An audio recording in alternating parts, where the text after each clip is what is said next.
chefs d'État et de gouvernement au niveau de l'Union européenne viennent de se mettre d'accord sur le cadre financier de l'Europe pour les 7 prochaines années. Cet accord doit encore être validé par le Parlement. Il viendra ensuite la négociation finale sur la politique agricole commune qui devrait se conclure avant l'été, puisqu'elle ne devrait pas être trop difficile, notamment pour la France, et ce pour plusieurs raisons. Les positions françaises sont aujourd'hui assez proches du point d'équilibre vraisemblable de la négociation. Donc pour nous, l'enjeu n'est pas très difficile. D'autre part, les réformes ne sont pas une révolution, notamment du fait que la convergence des aides entre les États n'est finalement pas si grande que ça. Et enfin, dans les propositions de la Commission européenne, il y a beaucoup de mesures de souplesse et de mesures à la carte dans lesquelles chaque État pourra faire ses propres choix, ce qui va rendre la négociation européenne assez simple. Par contre, quand le cadre européen de la PAC sera posé, vraisemblablement au début de l'été, la France devra faire ses propres choix. Et comme il y a beaucoup de marge de manœuvre, il y a beaucoup de choses à décider par le gouvernement français.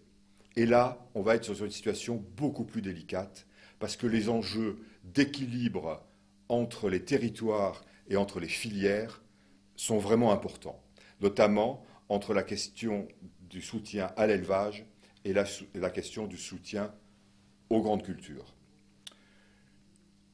Sans rentrer dans la mécanique des aides, il y a beaucoup de choix à faire, et selon que le choix soit le choix A ou le scénario B, au final, les aides par exploitation peuvent, selon les cas, varier pratiquement de 1 à 2.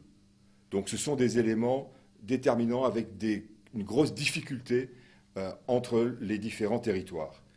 Et une des questions aujourd'hui posées, c'est sur quel périmètre faisons-nous la convergence des aides, c'est-à-dire le rapprochement vers un paiement unique. Est-ce que nous le faisons sur des bases régionales ou sur des bases nationales? Selon toute vraisemblance, nous pensons qu'au final, cela sera fait sur des bases nationales, car c'est moins difficile. Le second pilier de la PAC, lui, vraisemblablement, sera régionalisé. En tout état de cause, ce qu'il ne faut pas perdre de vue, le plus important, c'est que les variations d'aide, si on prend 80 € par hectare, par exemple, de variation, ça représente, si je suis céréalier, entre 8 et 10, 11, 12 € par tonne. Si je suis éleveur, à peu près le même montant ramené aux 1000 litres de lait, c'est-à-dire 2, 3, 4% d'équivalent de variation de prix. Donc c'est bien inférieur aux variations de prix que je peux avoir d'une année sur l'autre.